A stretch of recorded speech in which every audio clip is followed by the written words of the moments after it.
og það kom að þriðjulega dagskrá aðskipulagsbreyting vegna lóða við Glerárskóla og áratöku það aðalfulltrúi Geir Kristinn Aðalsteinsson biður um orðið. Forseti, góð meðfulltrúar. Ég vil biðja forsetann að bera upp til atkvæðagreiðslu hæfi mitt í þessu máli og ætla að gera grein fyrir því hvers vegna. Málið að í lok árs 2017 þá stofna aðalstjórn Þórs starfshóp svona framtíðarskipulag Þórssvæðisins og nágrennis, svona þeirra framtíðarsýn til áratuga. Og Þórsar óska eftir að fulltrúi IPA sitji í þessum hópi og ég sem formaður IPA tek sæti í þessum vinnuhópi og þessi hópur vann við ítarlega vinnu og skilaði af sér við metnaðarfullu plaggi svona framtíðarsýn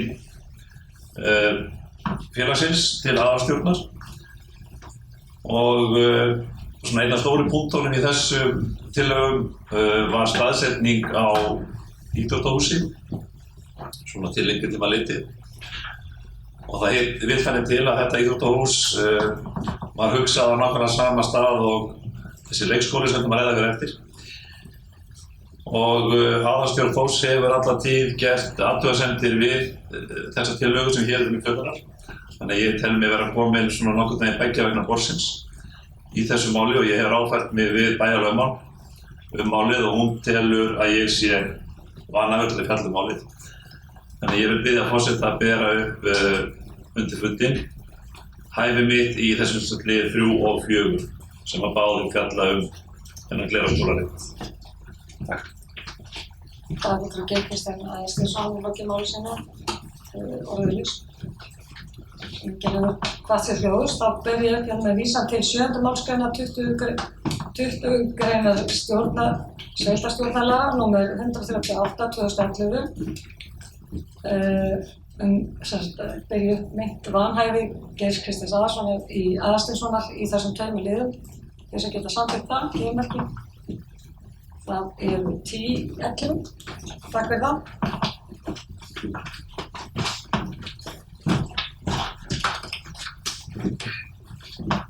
Og þá göngum við til dagskrár aftur og það er 3. liður, aðalskipulagsbreyting vegna lóða við Glerárskóla og til málstýrðu bæjarfulltrúi Ingibjörg Ísaksson.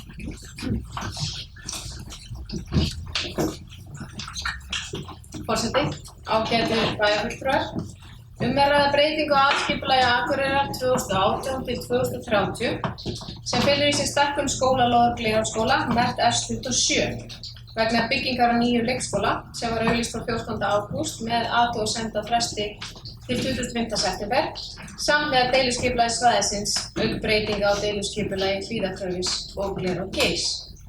Ein athugasemd barst við breytinguna og hún frá íþróttafélaginu Þór sem gerir athugasemd við skipulagið og telur að tillagan hafi hamlandi áhrif á starfsemi félagsins. Tillagan er þvert gegn þeirri stefnu sem unnin var af Akureyrarbæ og IPA og vinnu sem var unnin á vegum Þórs þar sem horft var til samnýtingar íþróttafélagsins og Þórs. En uppbygging á nýju leikskóla á þessu svæði er nauðsynleg og var það mat vinnuhópsins sem vann að staðarvalsgreiningu hans að best var að byggja hann á svæði suðvestan við núverandi Glerárskóla frekar en austan megin, eins og fram kemur í kafla 1.3 í greinargerð deiliskipulagsins. Ekki er talið að þessi uppbygging muni hafa takmarkandi áhrif á framtíðaruppbyggingu íþróttasvæðis Þórs. En þetta er rétt sem bæjarfulltrúi Geir Kristinn kom inn á hérna áðan að Þórsarar skiluðu frá sér mjög metnaðarfullri áætlun varðandi uppbyggingu, framtíðaruppbyggingu til næstu 20 ára og höfum við fundað með þeim og leggjum mikla áherslu á það að það verði fundin góðu lausn til framtíðar með þeim samhliða þessar ákvörðun. Takk. Það er bæjarfulltrúi Ingibjörg Ísaksson loki máli sinni og orðið laust. Næsti máls bæjarfulltrúi Gunnar Gíslason. Þessi daginn bæjarfulltrúar. Við í D-listanum getum ekki samþykkt þessa tillögu, ég tek tillögu sem á eftir koma og þær felast kannski fyrst og fremst í því að við erum bent á það að staðsetning þessa leikskóla sé ekki í samræmi við það sem farið var með á staði upp.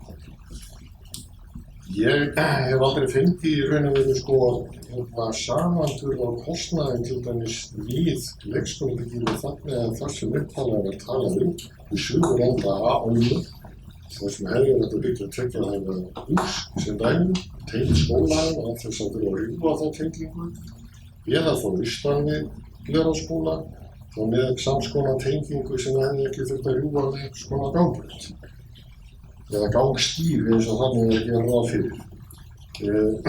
Þar að auki, þá er þessi hönnun í sjálfu sér og allt málið þannig statt að það er í raun og veru engin sannleg orðin með til Glerárskóla og þessum skóla.